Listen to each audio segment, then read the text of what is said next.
Do you have one of those employees you know very well how competent they are? They are great at what they do, but for some reason they're slacking. Yes, I am talking about those underperforming employees. What's really going on? If you're in this boat, wondering what the heck is going on with some members of your team and you're not sure how to help them, you want to keep watching this.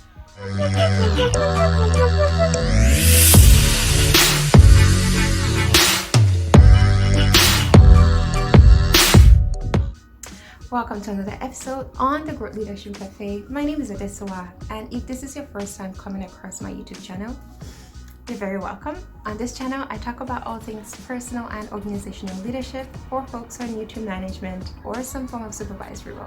So, if you're not yet subscribed to the channel, do so right now. Click on that notification bell so you get a buzz every time I post a video, which is every week Tuesday, 8 o'clock a.m. Central Time. Moving on to the topic for today, I am talking about how to help your underperforming employee. Now, we all have those employees who you know by show of the quality of their work from their track record or how they speak. You can tell that they know their stuff, but for some reason, the quality of their work output lately is taking a different turn for the worst. And you're wondering what's really going on. How can I help this person? Why are they not performing? Are they losing interest? So many questions pop up. However, now there's some things that I want you to walk yourself through in navigating how to support this employee and raise that performance back up. All right. Now, the first thing is, am I contributing to my employees' underperformance? I was reading this Harvard Business Review, and he talked about a research that was done by Joseph Folkman and some of his colleagues. And the outcome of that research was that managers had direct causes to the underperformance of some of their team members.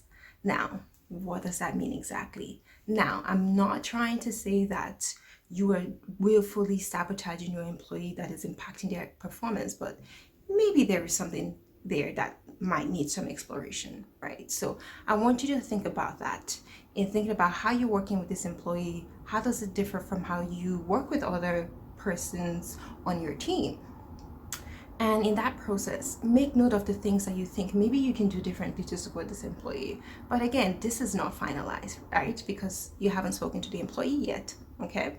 So the next thing I want you to think about is approaching this employee. Now, you cannot see any results without doing something deliberately to impact that process. So you need to talk to the person that you have an issue with. Now, how you do this has to be delicate, obviously. You don't want to come from a very antagonistic, confrontational lens, because at the end of the day, we're all animals, and in some shape or form, our first instinct is to self-protect, is to protect ourselves. So people will have their guards up, they will get defensive, and you might not get the results that you intended. So invite this employee in, have a sit down with them, and just express what you think is going on. So stick to the facts.